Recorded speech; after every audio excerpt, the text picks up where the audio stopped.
नमस्कार। आज राष्ट्रीय मतदाता दिवस है। आज ही के दिन वर्ष 1950 में भारतीय निर्वाचन आयोग की स्थापना हुई थी और तभी से एक परंपरा सी बन गई है कि आज हम राष्ट्रीय मतदाता दिवस मनाएं।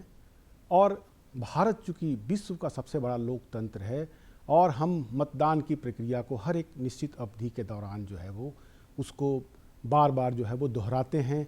बार बार जब चुनाव आते हैं, चूँकि इस वर्ष लोकसभा के चुनाव होने हैं, आम चुनाव होने हैं देश में, तो एक खास तरीके का अभ्यास जो है वो राज्य निर्वाचन आयोग भी कर रहा है। और इस सिलसिले में हम बातचीत करेंगे। राज्य निर्वाचन पदाधिकारी हैं के रवि कुमार जी। साथ ही साथ हम जानेंगे कि आज के दिन का महत्व क्या है, लोकतंत्र में किस प्रकार से मताधिकार का प्रयोग करना आवश्यक है, किस प्रकार से लोग जो हैं वो उदासीन न हो मतदान के लिए, और जिस प्रकार से जागरूकता अभियान जो है वो निर्वाचन आयोग चलाता है और उनके निर्देशों के अनुसार अभी लगातार झारखंड में भी निर्वाचन आयोग ऐसे कार्यक्रमों का आयोजन कर रहा है जिसके जरिए नए मतदाताओं में, खास करके वैसे मतदाता जो 18 वर्ष जिनकी उम्र पूरी हो चुकी है, यहाँ एक बात का उल्लेख करना और आवश्यक है कि पूर्व में ये मतदान का जो उम्र था वो 21 वर्ष था, जिसे भारत सरकार ने घटाकर 1998 में 1998 में उसे 18 वर्ष कर दिया था। के रवि कुमार जी, आपका इस कार्यक्रम में स्वागत है। सबसे पहले तो हम ये जानना चाहें कि राष्ट्रीय मतदाता दिवस के मौके पर, चूँकि लगातार आपकी व्यस्तता भी रही है आज के कार्यक्रमों में, तो किस प्रकार से आज के दिन को निर्वाचन आयोग सेलिब्रेट करता है, किस प्रकार का मैसेज आप स्प्रेड करना चाहते हो सोसाइटी के भीतर में? आज सभी मतदाता के लिए भी एक महत्वपूर्ण दिवस है। पूरा राज्यवर्ष में सभी स्टेडियम में ये कार्यक्रम आयोजन किया जा रहा है उसको। अभी इसका संबंध में आपका राष्ट्रपति महोदय भी इसमें दिल्ली में शामिल हुए हैं। यहाँ पर राज्यपाल महोदय झारखंड में हम लोग का प्रोग्राम में थे उसमें। ये सब महत्वपूर्ण प्रोग्राम है।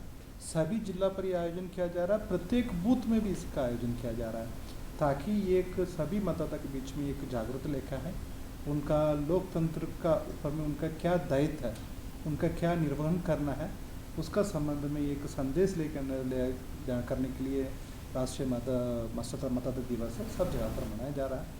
इसमें सभी पब्लिक भी बहुत अच्छा तरह से आज पार्टिसिपेट किया। किस प्रकार से आप जागरूकता फैलाते हैं अपने अधिकारियों के माध्यम से, किस प्रकार के निर्देश उन्हें जारी किए जाते हैं? तो मतदाता में जागरूकता है, मतलब इसमें 3 पार्ट बनती है।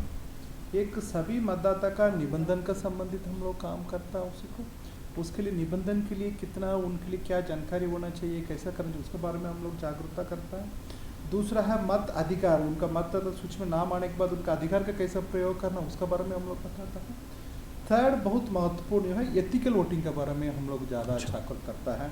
वो एक मतदाता है, अपने उनका पास दिया हुआ मत अधिकार का वो कैसा प्रयोग करेंगे, एथिकल वे में उनका कैसा करना है, उनका किस भी प्रलोभन के में कैसा वो अपने मताधिकार देना, उसका संबंध में हम लोग उनका जानकारी देता है, उनसे हम लोग प्रमोट करता है, उसी तरह से काम करता है। किस प्रकार के निर्देश हैं? अगर जो आपने इथिकल वोटिंग की बात की तो ये बड़ा विशद विषय है, बड़ा एक जो है वो कम्प्रिहेंसिव जो है ये सब्जेक्ट है। तो इसमें किस प्रकार के निर्देश हैं मतदाताओं के लिए भी और चुनाव आयोग के जो जनप्रतिनिधि जो हैं वो खुद को प्रत्याशी के तौर पर प्रस्तुत करते हैं, तो किस प्रकार से इसकी सूचिता जो है वो निर्भर होती है और किस प्रकार के कानून इसको लेकर के हैं? एथिकल वोटिंग के संबंध में बात कर ले हैं जी। उनका जाति, रिलीजन है, उनका लैंग्वेज, ये सब किसी भी नहीं देखकर उनके लिए क्या सही लगता है, क्या सही कैंडिडेट है, उनका देना, बिना प्रलोभन का उनका अधिकार का प्रबोध करना है। आज का डेट में कुछ यहाँ पर ये वाला शिकायत भी आने हो रही है, वो वोटर का वो प्रलोभन कर रहा है करके उसी को उनका बिना बाह्य मुक्त करने के लिए उनका कैसा अपने चुनाव करें, अपने एक एथिकल वे में उनका अपना निर्णय लेकर उनका अधिकार प्रयोग करना है, उसका संबंध में हम लोग उनका जागरूकता करता है। कुछ यहाँ पर कुछ काइंड में, कुछ यहाँ पर कैश दे के वोट करने वाला शिकायत आता है, उसी जगह पर हम लोग का उनके काम करते हैं उसमें। उसका संबंध में कमीशन का एक डिटेल गाइडलाइंस है, उसको वोटर के संबंध में कैसा एक्सपेंडिचर का मॉनिटरिंग करना है, उसका कैसा कंट्रोल करना है, वो सब कुछ का साथ साथ में सभी पॉलिटिकल पार्टी का model code of conduct available है उसी का, उसका माध्यम से भी सभी पार्टी उसका पालन करता है उसका कानून में अपने तरीका है, उसी हिसाब से हम लोग उसको इन्फोर्स भी करते हैं। अगर कोई व्यक्ति इस तरीके से प्रलोभन देना चाहता है और कोई मतदाता इसकी शिकायत दर्ज कराना चाहता है तो इसकी क्या प्रक्रिया होती है? नहीं, अभी शिकायत करने के लिए पहले बहुत तरीके अभी भी उसमें है। एक सी विजिल करके एक ऐप है, राइट। अपने मतदाता अपने मोबाइल में डाउनलोड करके उसका ऐप का माध्यम से शिकायत कर सकते हैं। 100 मिनट का अंतर्गत उसी शिकायत का भी निराकरण करने के लिए कमीशन का निर्देश है, उसी आधार पर ऐप का माध्यम से करा सकते हैं। बाकी अब बड़ी ट्रेडिशनल वे में ऑफिस में जाके शिकायत करने वाला उनका पत्र देके भी करा सकते हैं। इसलिए डिजिटल दुनिया है, आज सी विजिल के माध्यम से वो करा सकते हैं। उसका साथ साथ में 1950 करके एक टोल फ्री नंबर है, उनमें फ़ोन करके भी करा सकते हैं। इसलिए उनका केवल एक ही वो देखना है, उनका कहाँ पर भी उसी तरफ से वायलेशन देखेंगे तुरंत वो अपने सी विजिल ऐप में करें, नहीं मतलब 1950 में फ़ोन करके बताएं, नहीं मतलब संबंधित पदाधिकारी को सूचना देंगे, इसी तरफ से हो रही है, उसी का हम लोग को इंक्वायरी करते करना है। सी विजिल में 100 मिनट्स में हम लोग का उसका निष्पादन करके क्लियर कर देना उसको। तो मुझे लगता है कि जैसे आपने कहा कि डिजिटल दुनिया है तो उसका भी पूरा लाभ जो है वो इस अभियान में आप लोग ले रहे हैं।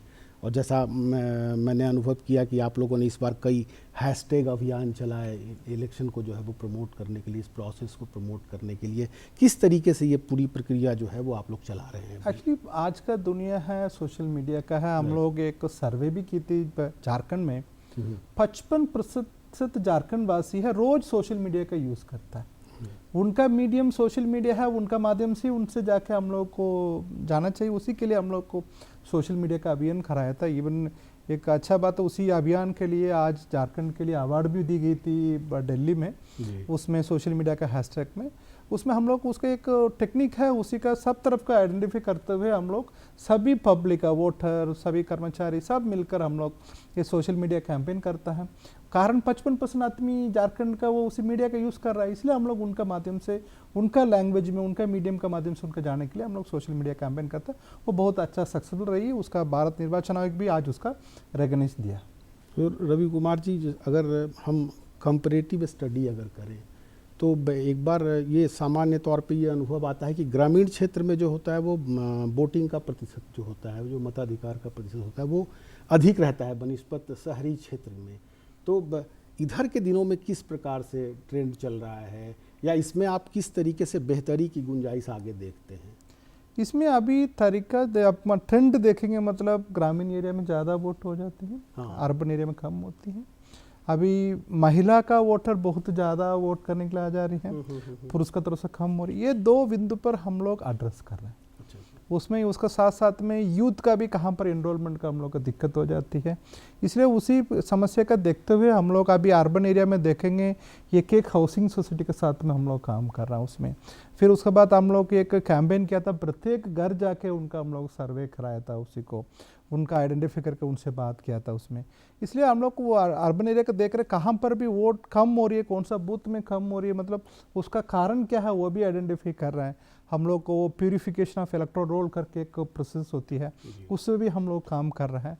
इसलिए अभी इसी बार हम लोग को उम्मीद कर रहे हैं अर्बन एरिया में वोटिंग परसेंटेज बेटर रहेगी, उसमें रूरल एरिया में तो हमेशा बेटर रहेगी, अभी आने वाला समय में रहेगी। इसी बार महिला का पार्टिसिपेशन भी अच्छा रहेगी। हम लोग को बाई इलेक्शन में भी देखा गया, उसमें महिला का वोटर बहुत ज़्यादा संख्या में आएंगे। अभी निबंधन में भी देखेंगे हम लोग का वो जनसंख्या में कितना जेंडर रेशियो, उसी का बराबर हम लोग का महिला का निबंधन हो गया।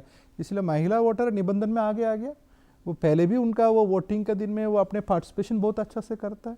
इसी इलेक्शन में भी उतना सहयोग हम लोग के लिए मिलेगी, वो भी उनका भारत के लिए अपने एक बहुत महत्वपूर्ण काम कर रहा है। अभी देखिए, प्रधानमंत्री जी ने संबोधित किया नए मतदाताओं को, उनको उत्साहित किया कि वो जो है वो मतदान की प्रक्रिया में भाग लें। तो ये इस तरीके के कार्यक्रम लगातार चल रहे हैं।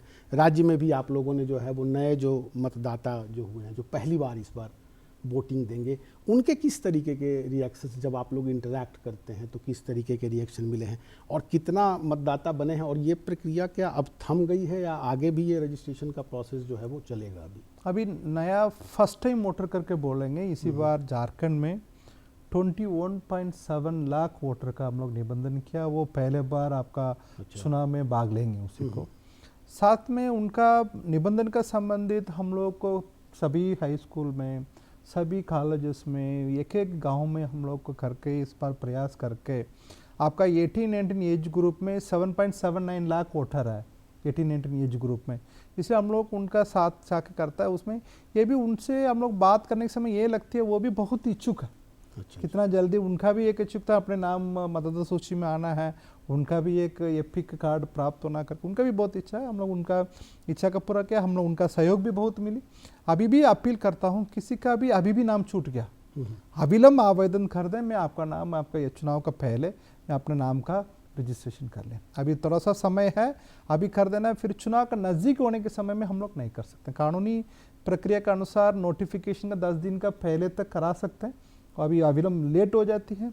इसलिए अभी किसी का भी अभी नाम छूट गया, किसी कारण से अभी नाम नहीं दर्ज कर पाया, तो अभी कर लेंगे, ताकि झारखंड में हम लोगों का वो health of the role check करता है, उसका ईपी रेशियो करके बोलते हैं, इलेक्टोरल पॉपुलेशन जो वो अभी हेल्दी आ गया।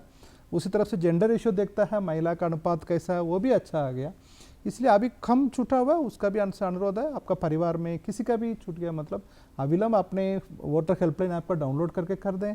नहीं मतलब आपका लोकल बूथ बीएलओ है, उनसे बात कर सकते हैं।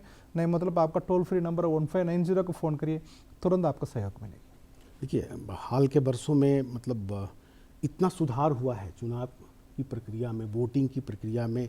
अब पहले जब हम लोग याद करते हैं, आज से 20-25 साल पहले जब हम ये बैलेट पेपर के जरिए वोटिंग करते थे, तो दिन भर की प्रक्रिया लग जाती थी, लोग लाइन में लगते थे, बहुत ज़्यादा हल्ला गुल्ला होता था। अभी के समय में देख रहे हैं कि आप लोगों ने जब ये नए अभिनव प्रयास किए हैं, तो बूथ्स पे जब लोग जाते हैं तो पहला जो वोटर है उनको जो है वो उनका स्वागत करना, लोगों के बैठने तक की व्यवस्था करना, और बहुत एक अच्छी व्यवस्था होती है। आगे इस बार के चुनाव में कुछ ऐसे कोई नए प्रयोग, न्यू एक्सपेरिमेंट, मतलब आप वहाँ जो वोटर्स जो है वो आएंगे देने के लिए, उनके लिए कुछ कर रहे हैं? किस प्रकार से निर्देश जो है वो मतदान पदाधिकारियों को जो है वो दिया जाता है, ताकि ज़्यादा से ज़्यादा लोग वोटिंग के लिए टर्न अप हो सकें और उनको आसान तरीके से, बहुत ही आसान तरीके से वो वोटिंग की प्रक्रिया जो है वो पूरी कर सकें? अभी मतदाता का इलेक्शन में फर्स्ट इंट्रैक्शन होती है अपने बूथ पर। उसी बूथ पर कमीशन का निर्देश है अशूर्ड मिनिमम फैसिलिटी प्रोवाइड करना करके निर्देश है। उसी के अनुसार हम लोग प्रत्येक बूथ का, सभी बूथ का हम लोग को ध्यान रखते हुए हम लोग काम कर रहे हैं। उसमें अभी हम लोग एक सोशल ऑडिट भी हम लोग अभी शुरू करें हैं। प्रत्येक बूथ में हम लोग थर्ड पार्टी के माध्यम से, एक एजेंसी है, सरकारी एजेंसी, उनका माध्यम से हम लोग रैंडम सिलेक्शन करके हम लोग उसका चेक करवा रहे हैं, उसका क्वालिटी कैसा है। मतलब अशोर्ड मिनिमम फैसिलिटी, मतलब किसी बूथ में जाएंगे तो उनका शेड का व्यवस्था चाहिए, पीने के लिए ड्रिंकिंग वाटर चाहिए, उनका टॉयलेट का व्यवस्था चाहिए, शेड एरिया चाहिए उनको। अभी महिला मतदाता आएंगे मतलब उनका अलग से व्यवस्था लाइन रहेगी, उसको उस तरफ से गर्भवती महिला आ गया, कुछ सीनियर सिटीजन आ गया। उसका साथ साथ में अभी हम लोग का 80+ विकलांग मतदाता होम वोटिंग का भी अभी प्रोविज़न कर दिया गया। अभी हम लोग को उनका ट्रांसपोर्ट का कहाँ पर आवश्यक पड़ जा रही है, वो सीनियर सिटीजन हो गया मतलब उसका भी हम लोग प्रोवाइड करेंगे।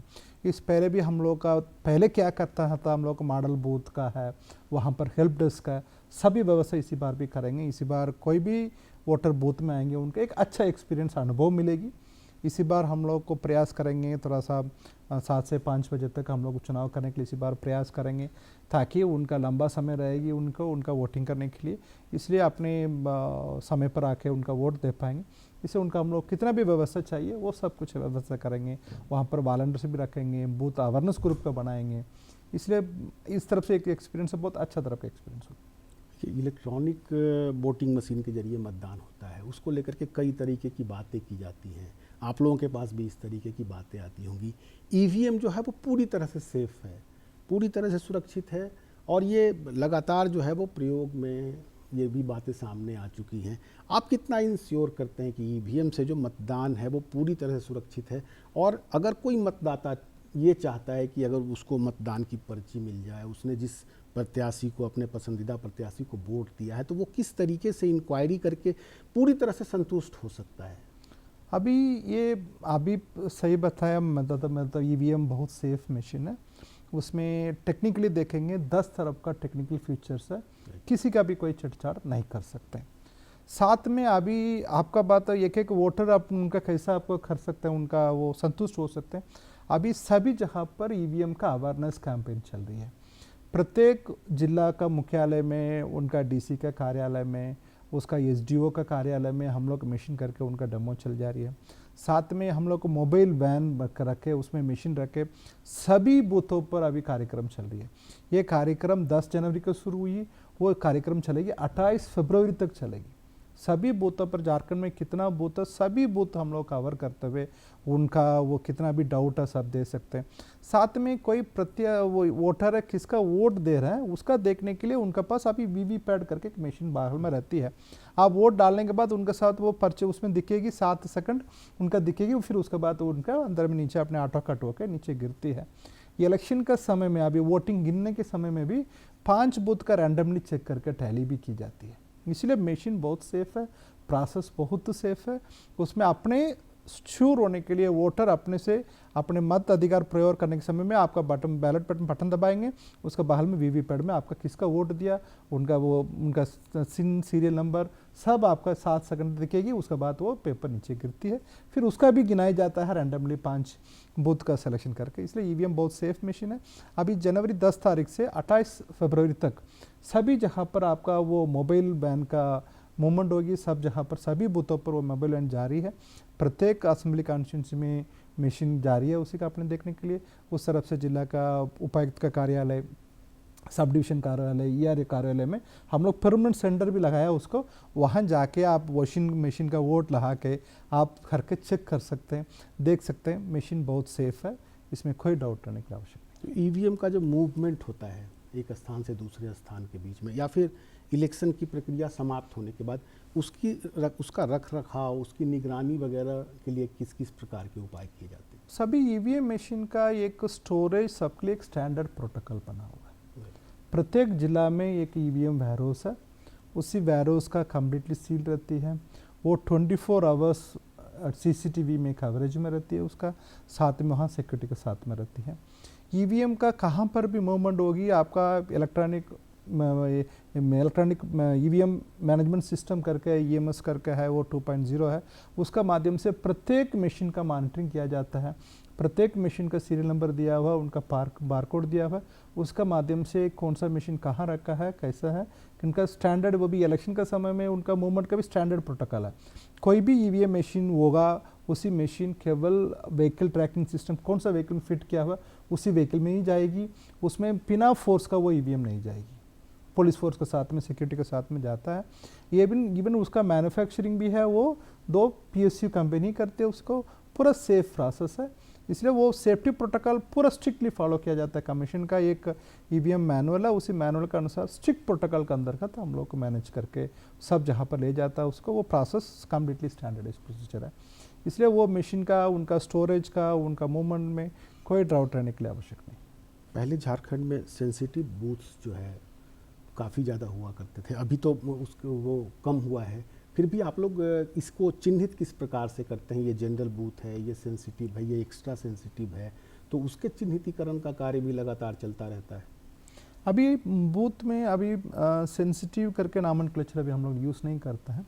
अभी यूज़ करता है क्रिटिकल, नॉन क्रिटिकल बूथ करके यूज़ करता है उसी को। उसका बूथ का क्रिटिकल, नॉन क्रिटिकल बूथ करके करने के लिए वो 7 पैरामीटर में, वो 7 पैरामीटर में एक है वल्नरेबिलिटी मैपिंग करके एक पैरामीटर है।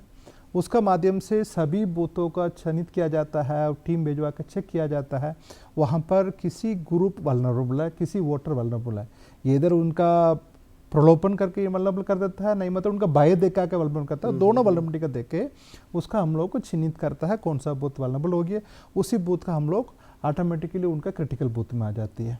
उसके बाद अदर 6 पैरामीटर्स है, उनका वोटिंग परसेंटेज पिछले इलेक्शन में 10% के नीचे हुआ होगा, नहीं मतलब पिछले पर 75% वोटिंग हुआ, उसमें 90% वोटिंग एक वोटर का मिला होगा। फिर उसके बाद आपको हम लोग देखेंगे वहाँ पर कुछ पिछले इलेक्शन में कुछ इलेक्ट्रल अफेंस हुआ उसी के केसेस में उसको। फिर उसके बाद हम लोग उनका वहाँ पर extreme law and order situation कुछ इस तरह से 7 पैरामीटर का हम लोग का बूथ का आइडेंटिफाई करके उसका डिफरेंशिएट करता है, एक क्रिटिकल एक नॉन क्रिटिकल। फिर उसी क्रिटिकल बूथ में कैसा मैनेज करना करके एक अलग से मैनेज प्रोसेसर है उसका, उसी बूथों पर हम लोग का CAPF नॉन CAPF मेजर करके बोला जाता है। वहाँ पर क्रिटिकल बूथ में हम लोग का सिक्योरिटी फीचर्स का सेंट्रल पैरामीटर फोर्स कर देता है, नॉन क्रिटिकल बूथ में अलग नाम्स है। इसे एक स्टैंडर्ड नाम्स इंडिया में बना हुआ है, उसी के माध्यम से हम लोग करते हैं। एक मैनेजमेंट एक प्रोफेशनल वे में चलती है, आज भी हम लोग का मुख्य निर्वाचन आयुक्त बताया था उसमें, आज का डेट में कहाँ पर भी रीपोल, पोल का दिन में वायलेंस, ये सब कुछ नील का बराबर हो गया। इसलिए सभी बूथ जब में सेफ है, इवन झारखंड में सभी बूथ सेफ है। उसी का हम लोग का वो मैनुअल गाइडलाइंस है, उसी के अनुसार हम लोग काम कराता है। किस प्रकार से इसमें प्रशासन का इन्वॉल्वमेंट होता है? अगर जैसा कि आपने कहा कि प्रलोभन, हालांकि इस तरीके का जो प्रैक्टिस है वो बहुत कम हो गया है, लेकिन रिमोट एरियाज़ में जो है वो कभी कभी आता है, तो प्रशासन को किस प्रकार से आप इन्वॉल्व करते हैं कि ऐसे प्रैक्टिसेस को आप रोकें? किस प्रकार के डायरेक्टिव करते हैं? जो ऑफिसर्स हैं उनके साथ फ्रिक्वेंटली आप मीटिंग वगैरह करते होंगे, तो किस तरीके का निर्देश जो है वो जाता है ये? इसमें हम लोग का सेक्टर का डिफेंड करता है। आपका 6 से 10 बूथ का एक सेक्टर का आइडेंटिफाई करके उसी सेक्टर के लिए एक सेक्टर ऑफिसर, एक सेक्टर पुलिस ऑफिसर का अपॉइंट करके वो ऑफिसर उसका इलेक्शन का 6 महीने का पहले अपना प्रक्रिया शुरू कर देता है। अभी आने वाले लोकसभा चुनाव के लिए अभी हम लोग प्रक्रिया ऑलरेडी शुरू कर दिया।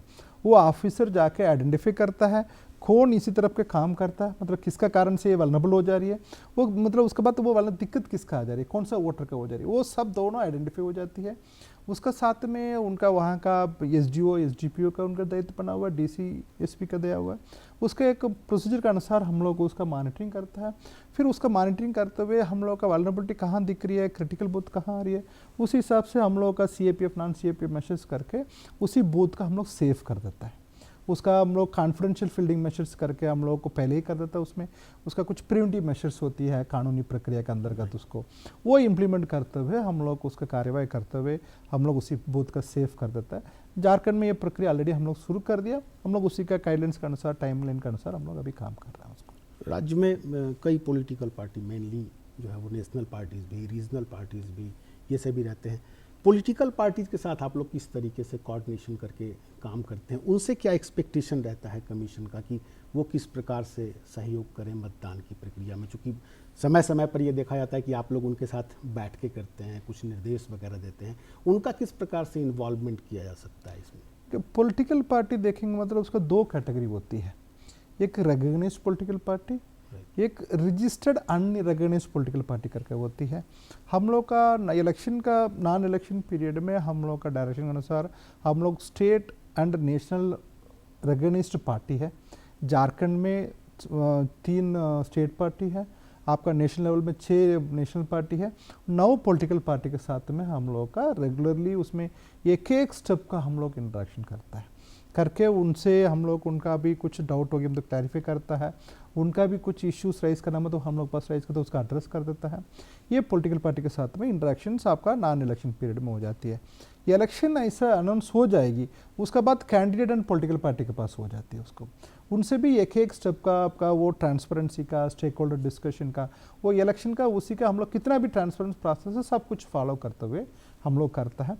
ये प्रत्येक स्टेज में हम लोग को मैंडेटरी दिया हुआ कमीशन का उनसे इंटरेक्शन करना है, उनके साथ में उनका वो मीटिंग प्रोसीडिंग बनाना है, उनकी मीटिंग प्रोसीडिंग का उनका शेयर करना है, उनसे कितना भी इशू राइज की जा रही है उसका कमीशन का गाइडलाइंस के अनुसार निष्पादन करके हम लोग का दोबारा मीटिंग में भी रखे उसका अप्रूवल करवाना उसमें। इसलिए एक ट्रांसपेरेंट मेथड का माध्यम से हम लोग सभी पॉलिटिकल पार्टी के साथ मीटिंग होती है। ये पॉलिटिकल पार्टी का हम लोग मीटिंग करेंगे, सभी पॉलिटिकल पार्टी के साथ में होती है। बाकी समय में भी किसी पार्टी की कोई इशू होगी मतलब वो हम लोग के साथ में राइज करता है, यहाँ पर भी राइज होती है, कमीशन भी राइज होती है। उसका एक निष्पादन का टाइम पीरियड है, उसका अंतर्गत हम लोग निष्पादन करके उनका कोई सुझाव है, उनका पास कुछ शिकायत है, उन दोनों का हम लोग निष्पादन करते हैं। एक तो प्रक्रिया हुई कि बूथ पे, मतदान केंद्र पे जाकर के कोई मतदाता जो है वो मतदान करता है। अगर कोई अपने मतदान केंद्र से दूर है उसके लिए भी ढेर सारे उपाय हैं। वो वैसे जो मतदाता हैं वो कैसे मताधिकार का प्रयोग अपना कर सकते हैं? देखिए, बूथ में दूर करके हम लोग को बांटने के लिए अभी तरीका भी नहीं बनी। अभी हम लोग का वोटिंग करने के लिए सीनियर सिटीजन है, किसका 80+ का उम्र है, किनका उम्र आपका विकलांगता 40% का ऊपर है, उनका होम वोटिंग करने के लिए प्रोसेस बना हुआ है, उनका एब्सेंटी वोटर्स बोला जाता है। दूसरा एक sector voter absentee voter and essential services है। कोई आदमी उनका रेलवे में काम करता है, उसका एयरपोर्ट में काम करता है, उनका उसी वोटिंग के दिन में भी उनका वहाँ पर काम करते हैं, उनके लिए हम लोग पोस्टल वोटिंग सेंटर करके प्रोविज़न दिया हुआ है। कुछ वोटर्स ऑन इलेक्शन ड्यूटी में बहुत काफ़ी संख्या में रहता है, पोलिंग स्टाफ भी रहता है, पुलिस पर्सनल भी रहता है, उनका भी हम लोग वोटिंग करने के लिए पोस्टल बैलेट का सिस्टम बना हुआ है। अभी आपका क्वेश्चन से आ रही है रिमोट वोटिंग के बारे में, अभी वो कमीशन का डायरेक्शन में अभी कुछ निकला नहीं, उसी में कानूनी प्रक्रिया वो अलग तरीके चल रही है। अभी हम लोग का बूथ का बाहर में वोटिंग करने के लिए होम वोटिंग करके एब्सेंटी वोटर्स का उसमें 2 कैटेगरी है, senior citizen 80+, people with disability, उनका होम वोटिंग के लिए प्रक्रिया है। Absentee voters and essential services, उन्हीं के लिए पोस्टल वोटिंग सेंटर करके उनका अपने आरओ ऑफिस में जाके वोटिंग करा सकते हैं उसका। फिर आपका वो कितना भी वोटर्स ऑन इलेक्शन ड्यूटी है, वो पोलिंग पार्टी भी हो, आपका पुलिस पर्सनल भी हो, उसका सहयोग करने वाला गाड़ी ड्राइवर खलासी ये भी होगा, उन्हीं का सबका अलग से वोटिंग है, वो पोस्टल बैलेट वोटिंग सिस्टम करके बोला जाता है। वो अपने फैसिलिटेशन सेंटर में ट्रेनिंग के समय में उनका अपने मताधिकार का प्रयोग कर सकते हैं, इसका माध्यम से अभी वोटिंग करता है। कोई आम आदमी है वो बाहर गया मतलब उनका उसी दिन के लिए मेरा अनुरोध है अपने बूथ में आकर बूथ में वोटिंग करें। मतलब हर हाल में जो है वो मतदाता जो है वो मताधिकार का प्रयोग अवश्य करे, यही मोटो है निर्वाचन आयोग का। एक जाते जाते संक्षेप में जानना चाहेंगे, हर वर्ष जो है वो राष्ट्रीय मतदाता दिवस का एक थीम होता है, 2024 का थीम है nothing like voting I vote for you. तो आप क्या संदेश देना चाहेंगे झारखंड के मतदाताओं को? एवरी वोट काउंट्स है, राइट। एक एक मतदाता का वोट महत्वपूर्ण है, उसका पूर्व में एक एक मतदाता का मतदाता सूची में निबंधन और महत्वपूर्ण है। ये दोनों कार्यक्रम अभी चल रही है उसमें, इसलिए आपका एक बहुत बड़ा अधिकार मिला हुआ है, सबका एक बराबर अधिकार मिला हुआ है हम लोग का संविधान का अनुसार, इसलिए अपने अधिकार का प्रयोग करना है, इसलिए वोट आप जरूर करें, उसका महत्वपूर्ण दायित्व आपका उसका पूरा करें। धन्यवाद, आपसे बहुत सार्थक चर्चा हुई। दोस्तों, प्रत्येक नागरिक को वोट देने का मूल अधिकार है, ये हमारा बुनियादी अधिकार है और इस अधिकार से हमें खुद को वंचित नहीं करना चाहिए और अगर कोई हमें वंचित करना चाहता है तो उसका भी प्रतिकार करना चाहिए। और हम ये आग्रह करेंगे कि आप मतदान की प्रक्रिया में हर हाल में भाग लें और दूसरे को भी, अपने पड़ोसी को भी मतदान की प्रक्रिया में भाग लेने के लिए प्रेरित करें। आगे फिर हम किसी नए विषय पे हम आपसे मिलेंगे, तब तक के लिए हमें पूरी टीम को इजाज़त दीजिए। धन्यवाद।